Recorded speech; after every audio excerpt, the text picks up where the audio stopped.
Ron, in your book, The Adventures of Patty and the Professor, you have a productivity example. Can you tell us a little bit about it? Yes, there was a young engineer who had attended one of my workshops, and his boss had asked him to get ready to install another assembly line. They had 2 assembly lines.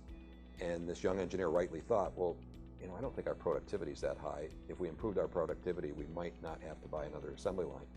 So he invited me there to measure their uptime and see if they really did need another assembly line. Good. What was their uptime? So they gave me some metrics that I asked for, and I was able to estimate that their uptime was 9.7%. Whoa. Really bad. Whoa. Why so low? Well, let me just say that first this caused kind of a stir among management. So I came back 2 weeks later after they measured the uptime. And I'd say probably the #1 reason uptime was low was because of lunch. Oh, okay. Tell us about lunch. The entire line was down an hour and a half or more every time for lunch. And this is only a 1-shift operation, so this was a major portion of the day.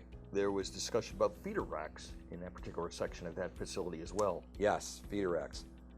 When I went out to view a changeover, and changeovers were very important to this company. They were a high mix business. They did a lot of changeovers, more than 1 a day.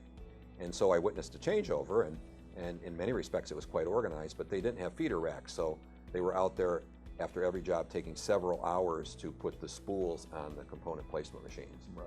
I said, well, why don't you use feeder racks? And I explained to them how they worked. And I said, well, they are a little expensive, but they'll pay for themselves in a couple of weeks. And so I mentioned this to the manager, let's buy feeder racks. And he said, we already have them. Oh. So I said, well, why aren't you using them? And he said, because they stick on the rug. I looked down, and this facility had an industrial strength carpet on the floor, and it was frayed around the component placement machine. And so I suggested, why don't we just get a box cutter and cut away the rug and use feeder racks that you have. Okay, assuming they stayed in business long enough that the company addressed these issues, what kind of improvement could they expect in uptime? Well, I made some calculations, and I estimate they could go from their 10% to about 30%. And to some people that sounds kind of low, but world class is about 50%, and they do a lot of changeovers. So I think 30 to 35% would be a good goal for them. And how do you think this would have impacted profitability?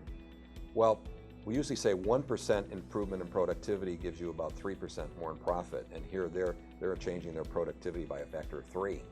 So it's really hard for me to estimate exactly what it would be, but it would probably at least be a doubling of profits. They certainly wouldn't have to buy another assembly line. Actually, they'd have excess capacity on the line that they have. Ron, where can people access your book and your blog? Yeah, if people are interested in the book, The Adventures of Patty and the Professor, they can download it at indium.com. Also, if anybody has any specific questions about productivity, I'd be happy to answer them in person, and my email address is rlasky@indium.com. Dr. Ron, thank you very much.